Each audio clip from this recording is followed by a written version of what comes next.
Um, can you see the full screen now, Cecilia? Yes, we can. Okay, perfect.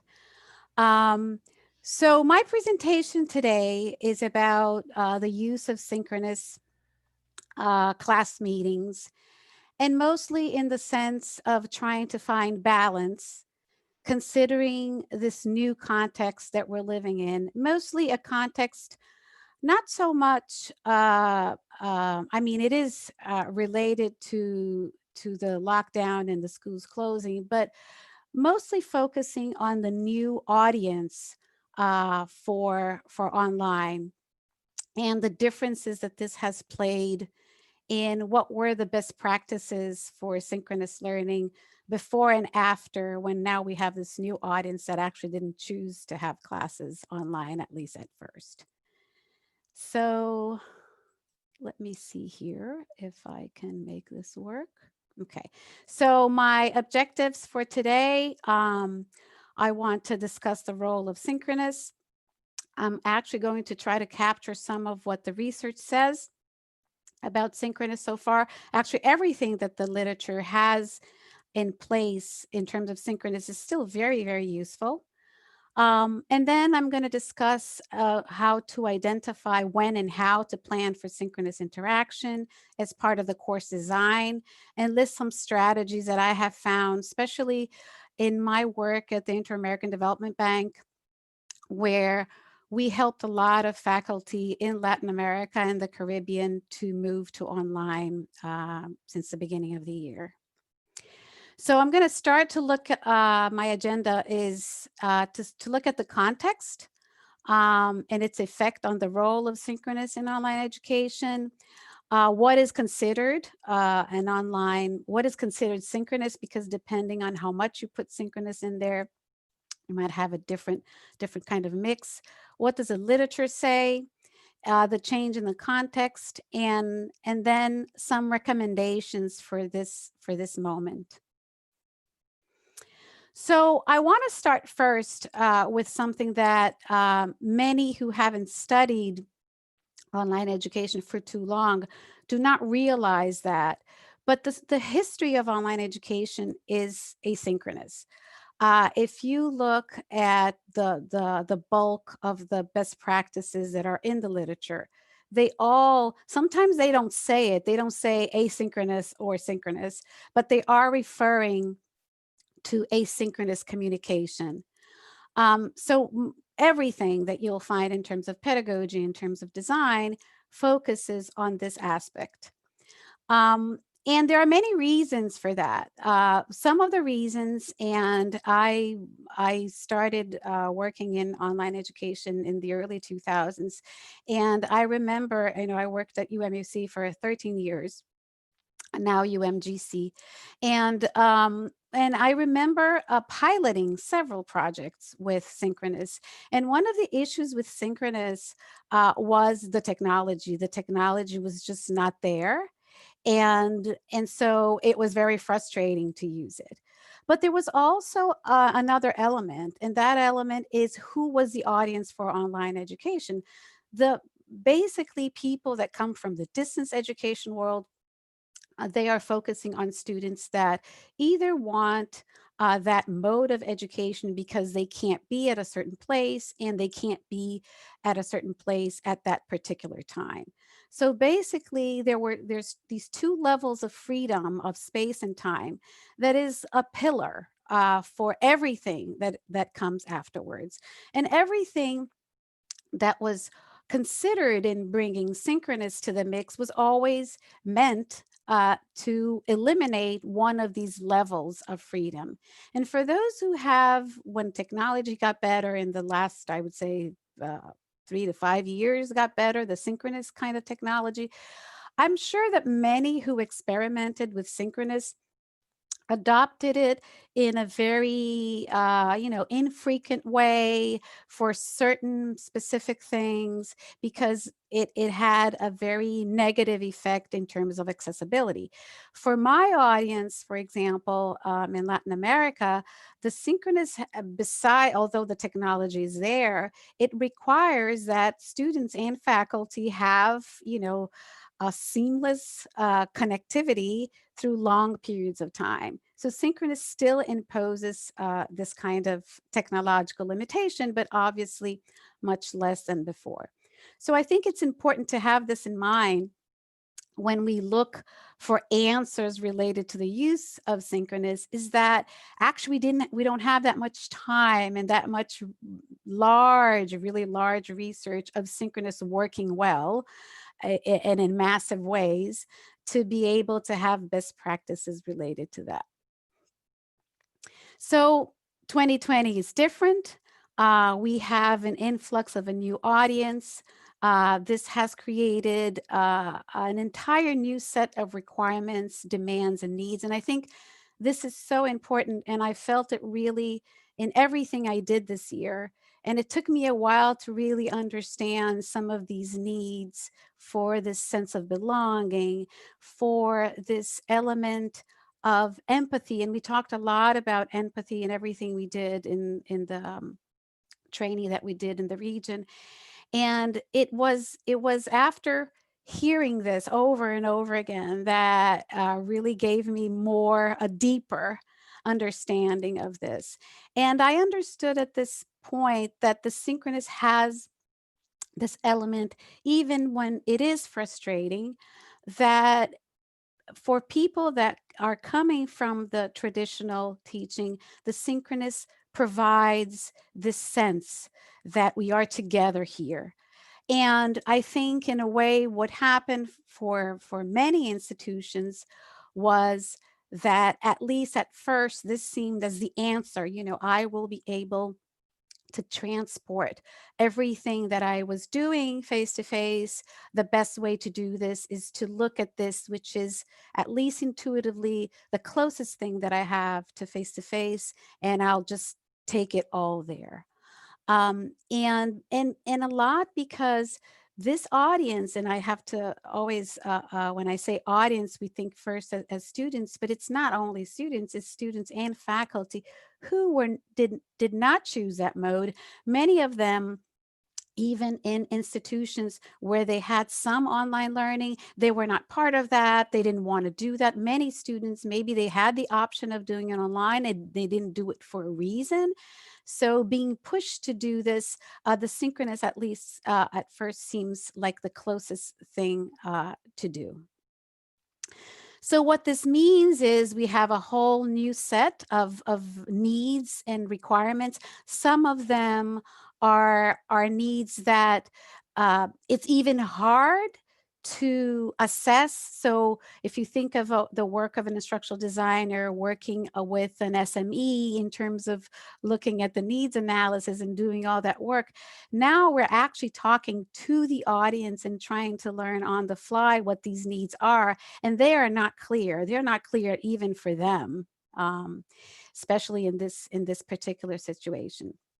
Then we have many institutions with this very limited experience, or their experience was maybe they had a unit that was doing online, but this unit was actually working with this audience that was what we call the traditional online learning audience that, did not expect to have synchronous meetings at all. So like I mentioned, the intuitive approach was to transfer everything to face, from face to synchronous.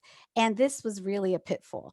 And especially, and I'm going to say something that is not necessarily the experience of everyone teaching in a traditional setting, but I realize more and more that many who were teaching in a traditional setting were also teaching in a very traditional way in a face-to-face setting, meaning still seeing the classroom as mostly a lecturing space without too much concern for active learning.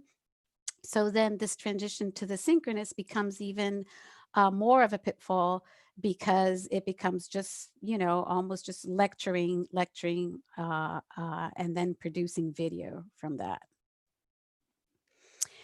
So I want to, before I go into some of the things that I kind of learn in terms of the value of the synchronous in this moment, I wanted to step back and make a very quick summary of what an understanding of what an online synchronous class meeting is.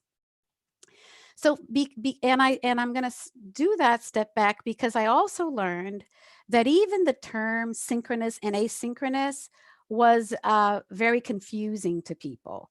So for example, I had very long discussions with people that said, well, when I am texting in WhatsApp with someone or texting with someone, this is synchronous communication. And actually it is not, even though we are texting and we might have the feeling that we are having a synchronous kind of response, it cannot be considered a synchronous environment because we don't have this sense of a session. And the sense of a session is where we are participating at this given time and separated in space. But if for some reason I get out of the session and let's say, my internet goes down for some reason while I'm texting with this person, because there isn't a session, I can actually later on, when I recover my internet, I can actually continue to have this conversation and I don't miss anything. And that's where really the concept of a session comes in. So for example, now if someone comes in, an hour later, there is no way this person can participate in what we're doing now. And that's what defines a session. I think that that concept is important because this is how we can derive what works and what doesn't for technologies that require. Now, what happens today is that many of the technologies allow you to use it in an asynchronous way or also use it in a mode where you have a session like we're having right now with Zoom. So and I mentioned WhatsApp. WhatsApp is not as big of a deal in the U.S., but it's a huge deal in the rest of the world. And what WhatsApp, you can, for example, have a call and have a session, a video session with people. But the texting is actually all very much an asynchronous kind of communication. Now, I've seen this year that the way people are naming their courses. I mean, I even heard many people call courses that were all based on Zoom meetings like this one. They didn't even call it online. They only call it online when there were asynchronous interactions, which I thought was interesting because Zoom is also online. It's just a different kind of communication. So courses will vary a lot in how they place these meetings.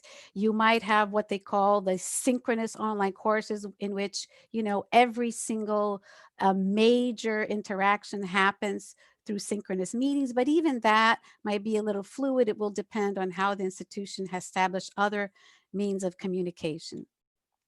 And I also want to separate a little bit the aspect of collaboration, because when there is group collaboration, and let's say that you're in a college course and you have a group project, in most cases, you might have an environment if you are in Canvas or Moodle or any other LMS, you might have a space for groups.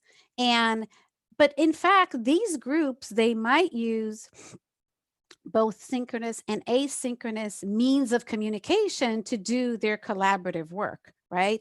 So they might be collaborating in a document, which we would consider is an asynchronous kind of communication, but they might have meetings and calls to do their collaborative work. So I would separate, and when we start talking about design and placing synchronous meetings within this design, I would look at the collaboration as something separated from that, because the means of communication will be that the group will choose.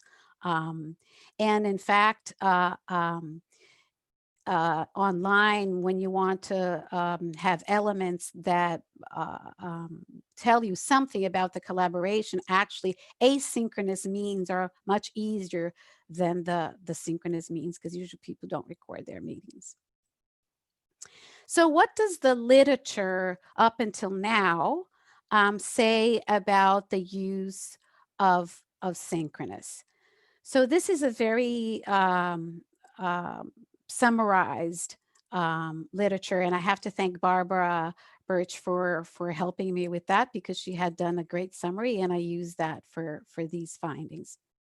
So most of the research is based on the framework of community inquiry, where people discuss, social presence, cognitive presence, and teaching presences, and how these interact, and how social presence and teaching presence kind of support cognitive presence. Those who haven't studied this framework, I really recommend, because it's really full of elements that we can use to enhance pedagogy.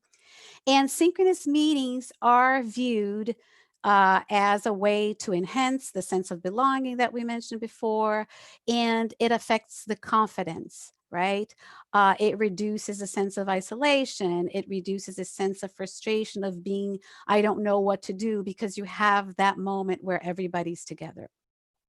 So it helps a lot in boosting the social presence, and because you feel more connected and socially connected, it might boost cognitive presence.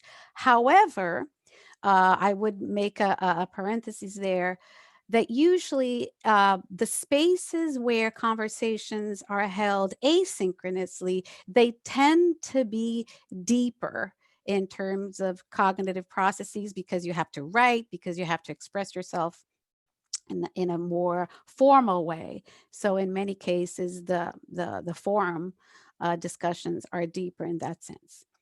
So there is a need, this is another important element, that because it's synchronous, it is not something that we can just, oh, okay, I'll just go in there, and wing it. That you actually do need to plan, especially if you want to have active learning, right, to be integrated, and you have those meetings integrated into the whole course. So some of the good uses for, and this is all the literature up to now, some of the good uses for synchronous were for online tutoring, when you could be with a student and just really help that particular student with something. For some activities where you might have some kind of, I can have very good examples, maybe some leadership role play, that you really can do this way better in a synchronous event that mimics real world situations. You can have something that is important to have in those sessions is to have an extra support. So for example, in nowadays that we have, these breakout rooms, or we have the chat where the conversations are going on. You need someone to be reading the questions, because otherwise the person who is leading everything, needs to chew gum and ride the bike and do all of that at the same time.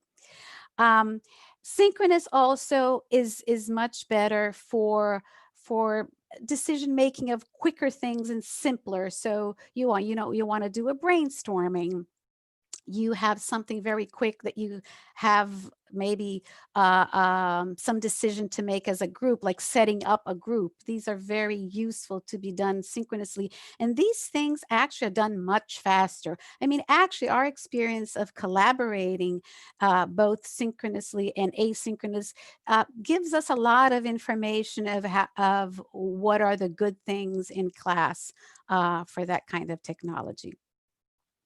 And what are the challenges? The challenges is, it limits conversation. For those who have been running discussion forum in an asynchronous mode, know that we can have multiple threads of conversation at the same time. So gives you this environment where you can move around in terms of conversation, which you can't have if you're having just everyone here, only one can speak at a time. Scheduling can be really difficult, especially if you have students in different time zones.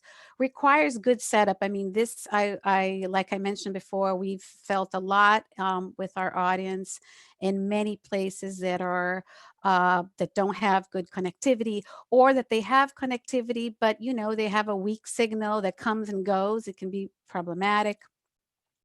Requires a training of the teacher where everything that she learns how to do, she needs to do it right at that moment, right? It requires more equipment. It requires good audio, good video. And I have also learned, even talking to some moms of students that have now been taking classes online, that it can be intimidating. It's very different to be in a class and know that people are seeing you in a classroom than to have your face posted on video and people's screen. So it can be very intimidating. And for example, to be called in class to answer something is very different than to be called on video, answer something and get it wrong and feel intimidated. So it really can put people on the spot. So this is what the literature already had. And what are the lessons learned from this year in a very short period of time? Obviously, they're not literature. Some of the things are really, I have to say that there are my experiences, but from what I hear, they're also very common to other people as well. So first of all, connectivity matters a lot, much more than it mattered before with asynchronous communications. Support systems matter a lot. And this is something that I started thinking about this audience that was not used to doing online, and that suddenly when they are placed in this situation, it's like suddenly they're not confident anymore. They don't have, if they were self-directed before, suddenly they're not. And not only the students are not, but the faculty also. And this, I think, creates an effect that needs to be considered when we start thinking of the use of synchronous communication. So here's a little bit of a summary. So synchronous might represent huge demand on connectivity. Um, um, Mostly offline models might be required, so you might have to consider a lot of things that you can do offline. And I'll tell you some of the models that I've found with teachers that we connected this year, that they actually had very few meetings and everything else was done offline. We had people moving to modes that were very similar to distance education models of almost correspondence. Some countries actually, because they felt that synchronous demanded so much and that connectivity in general was not available, people moved to mixed modes that were very, very similar to other generations of distance education, like picking up the paper that had the tasks that you had to do throughout a week, or WhatsApp. I'll go back to WhatsApp. WhatsApp has been an enormous tool for many teachers in primary and secondary in Latin America, where they communicated with the parents through WhatsApp because people had phones and they could send the tasks that students had to do during the week. So just to say that to hold everything in synchronous mode or anything in synchronous mode is a huge demand for many people.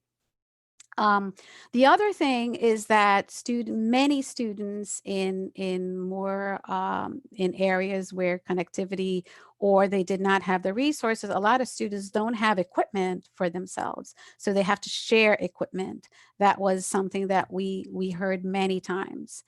And the other thing that Synchronous always puts in play is that the environment where we're at suddenly plays a huge role if you're having to be in a conference call. And many of us that are working now from home are feeling that, you know, we have small kids that come in that demand our time at that moment where they're not, let's say they're not supposed to. um, so having that in mind, I want to move away from that because everything I'm going to talk about, which is the use of synchronous, assumes that, okay, I have all this. I'm considering that people have connectivity. I want to put that aside so we can talk about the design and the use of synchronous, considering that these things are in place. So I'm not going to be worried with them later on. So this is a huge drawback, but considering that I have this, okay, how do I do this better, and what have I learned from the experiences this year? And so I decided when I was working on this to use the GrowStaged self-directed learning model to this context. And for those who don't know, I will kind of explain it very quickly. It's not rocket science at all, but it's a very interesting model because it's basically meant to talk about the level of self-directedness that students have. And they um, talk about 4 different stages. And I think I have that picture and I'll just show it to you. So this model, it's important to understand that this model is not considered for this particular case of the use of synchronous. It's just that I decided to use because I think it helps. It's actually a model that uh, assumes that many students might be in the first stages of self-directedness, and then they evolve in different stages. But what I wanted to say is that if I want to apply this model to this context, I might assume that actually many of the students that are coming from a face-to-face environment, they might be as if they were in the first stages of self-directedness. And so therefore, I can consider this model to help understand how I need to move into the online environment. Um, and the other element, which I think is a good match for this kind of framework, is that, as I mentioned before, some of the face-to-face teaching is actually done in such a way where students are considered to be in this first stage, that they're very dependent. You know, the models that are used in the classroom do not um, put students in a more independent situation. Let me move to the other slide for those who don't know the model, so they can understand a little bit better. So the model talks about 4 stages. And the first stage is what we call the dependent learner. And the teacher has a more, works more of a coach and has more authority. And you know the student really waits for the prompts, you know, that the teacher will provide and tell them what to do. And the activities are very, you know, coached in every single step. Then the stage 2, we're talking about the interested learner. And you know, it's almost like the student becomes at each stage a little bit more independent, and the teacher on the other hand needs to react to that by stepping back a little bit. So in this stage 2, you know, the teacher's a motivator, is a guide, and there's some lecturing and some maybe some more discussions. You can actually talk about goals that the students might have. In stage 3, the student is involved, and the teacher really might take a role of a facilitator. Um, and more of an equal. We're discussing together about this. You're really talking more of models where you're having sort of a seminar and group projects. And the self-directed is usually, and I teach a class for QM, and maybe this is why this is so internalized in me, this model, is because this is taught in this class. And a lot of the students, they tell stories about stage 4 being when they were in their doctoral thesis. They're way more self-directed.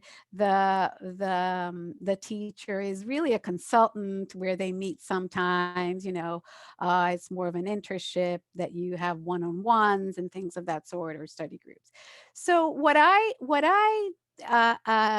try to do here is to take that model that was built to actually match how teachers need to create their classes for these kind of students.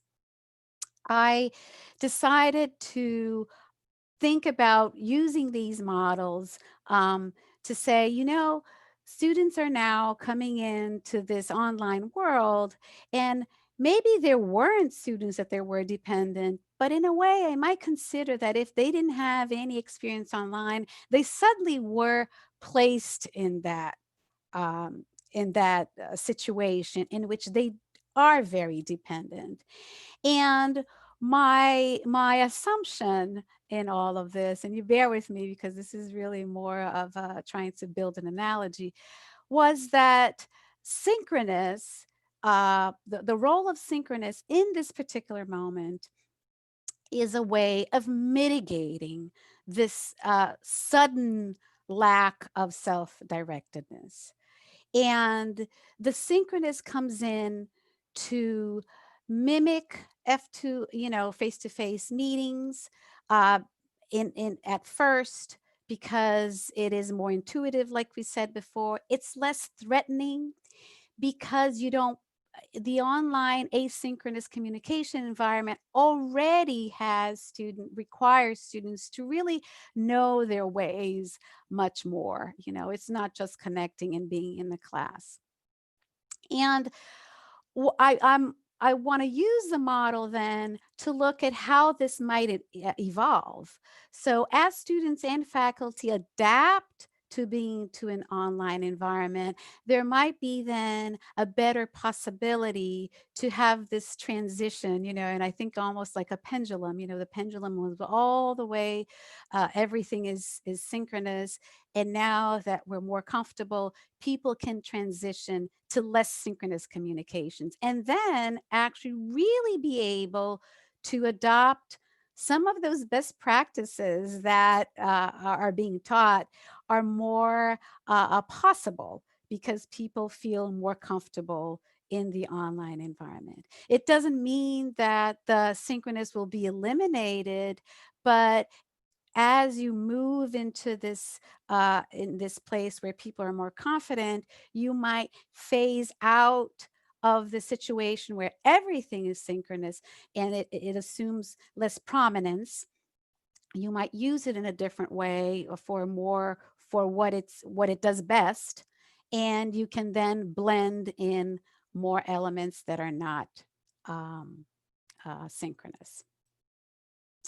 So in having that in mind, I want to here summarize some instructional design strategies for synchronous class meetings. So having that in mind of the phase approach, transition from face-to-face and online might be done in iterations where synchronous becomes less frequent as students become more independent. And this independent we can actually grab from the concepts discussed in the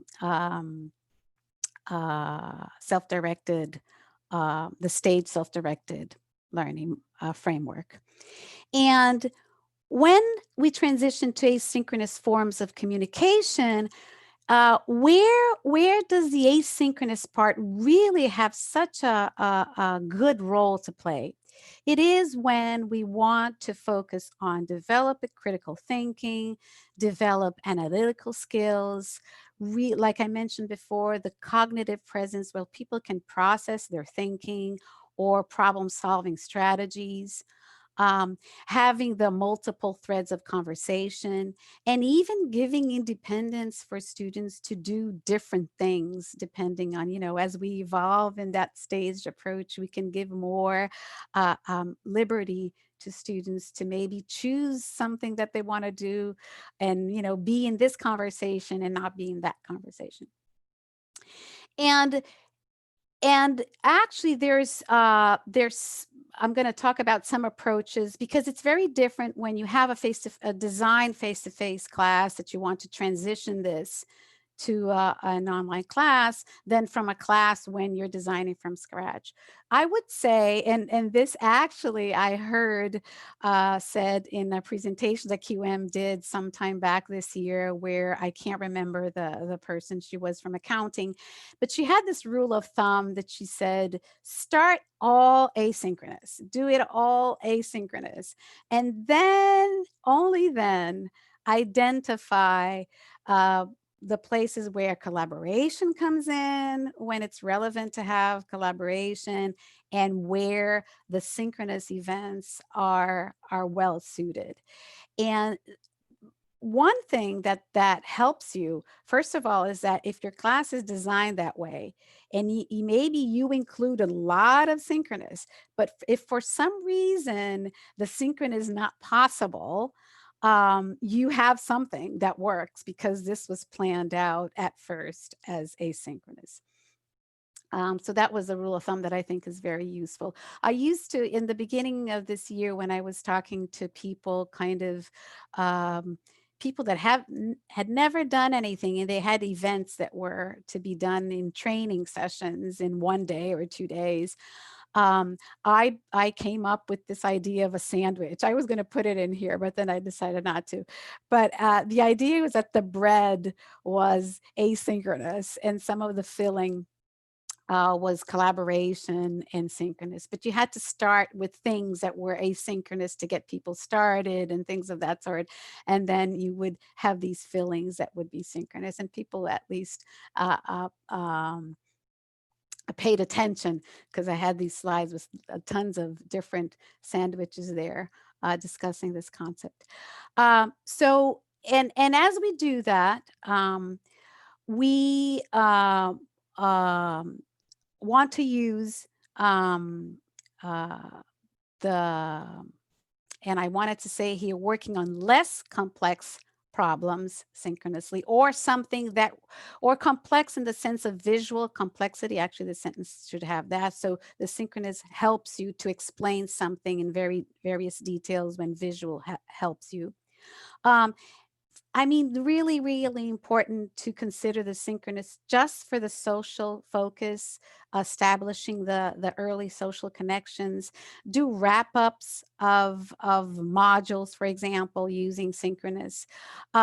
Student presentations, I mean, you can actually use synchronous to even develop the oral capability of students. Do housekeeping, so a lot of course management that you want like last minute to say, okay, this week this is going to happen, and get prepared for next week, to have those reminders in there. Other uses like debates and things of that sort can be done very well in synchronous. And for those who want to really insert active learning in these synchronous classes, they require way more preparation, and they require also students to be prepared for the meetings, which you might have to put some motivations, like points for being prepared and things of that sort, in order for them, and giving time for them also to be prepared. um, so things like sharing screens, using whiteboards, using polling. There are lots of tools that allow for synchronous interaction, Slido, Mentimeter, there's a bunch of them. Having prompt questions for people to answer, use the breakout rooms, or have people working in pairs. Even sometimes during the synchronous, have people stop a little bit, go do something, and then come back. This can be very, very useful even for people to get a little downtime from the screen. Little minute papers where, I'm going to give you some minutes. You have to write something down and then share student presentations I mentioned before. Like we have here, promote the chat for immediate feedback and questions, and also maybe engage students in having responsibilities. So someone will take notes that day that will be shared, or a couple of people will do that. So they have a role in there and they feel relevant. And what are some of the strategies to engage in synchronous meetings? And I think that was, I think that was before. Uh, I had that out of order. So this was to come before the strategy that I just explained. So actually, I am done with what I had for you. And I'm open to questions. And let me see if I can get the chat here to show, because I don't see it here. Let me see here.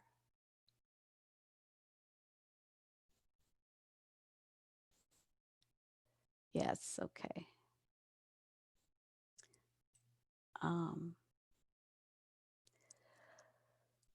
So let me see if I can see questions. I have a few comments. Idea of empathy. Yes, I totally agree. I'm going to actually add a comment about the empathy aspect, because this was something that we really, in lots of the things that we did in the region, this came back, because the whole moment that we went throughout this year, and this has nothing to do really with just the technology issues, but it was really the situation that people were going through.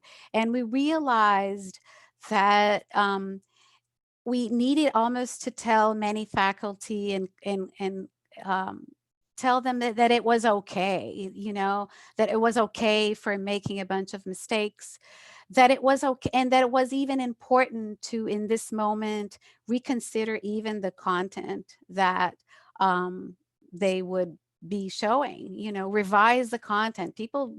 Many people we heard saying, I just can't do my course as I talk all about all these concepts, while all of this is going on. I need to spend some time talking about what's happening. We really heard that. And I think in a lot of the conversations we had with faculty, we really went back even to the conversations about what is learning, like revisiting even what are we, what is our role with students, many students going through a bunch of problems,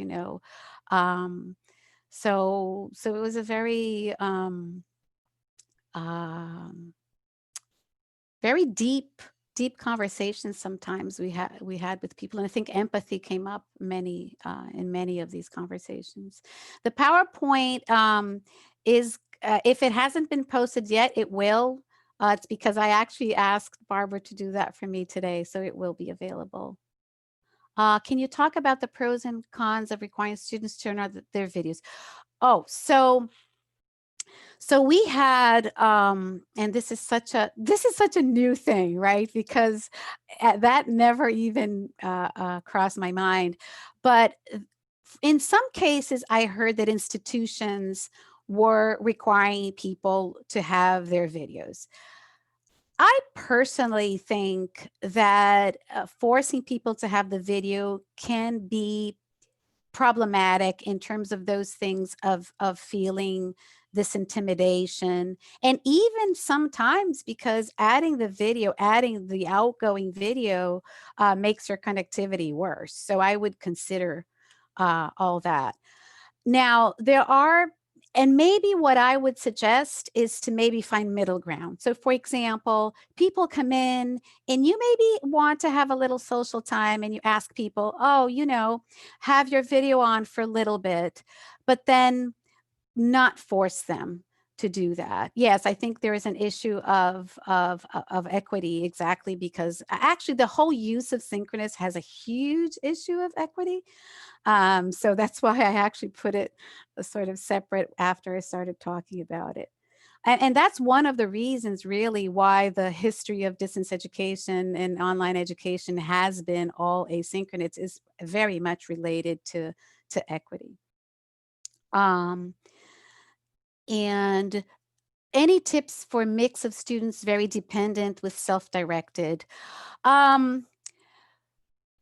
So I think that if you can I think the difficulty here is that students that are dependent don't feel that they're pushed in, that they don't have the support. So what you want to guarantee if you have a class, depending on the kind of mix, is that these people know that there is some kind of support and that is in place.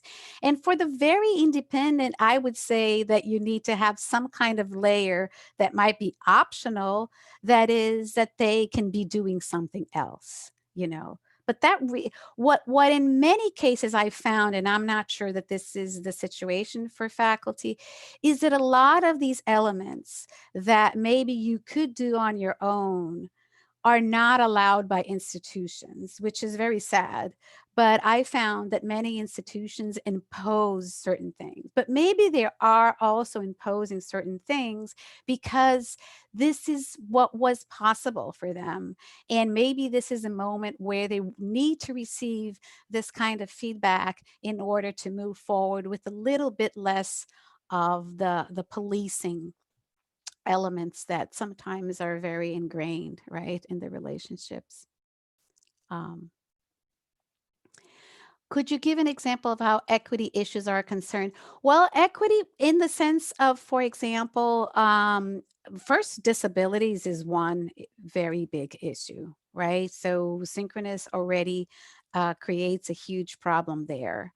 Um, um, I would say for connectivity, if you don't have the equipment, so yeah, you are putting those who have everything have more possibilities than others. So yeah. And I understand actually even yes, webcams drive down bandwidth a lot. I'll tell you, for example, here in my home, I cabled everything in order not to have that problem. But many countries actually did not opt for any, in their public schools, did not opt for any requirement of video conferencing, exactly because of that. Yes, the dedicated space. Yes, I had that in there. People are, they don't want to show where they are. They have noise. And even if not only show, but they don't have even the level, they can't have that concentration during that specific slot of time. A lot of people having to share equipment. It's really an equity issue. This is, and again, I repeat as this line that I have used. This is why the history of online education has been asynchronous. There's a reason for that, because distance education has been in many cases considered as a way of democratizing education and access.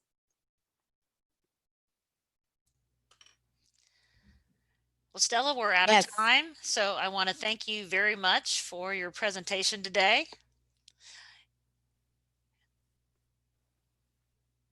Thank you. Thank you, everybody. And the next sessions will be starting in 10 minutes. So if you're going to the session at the next time frame, you'll need to go log into that room.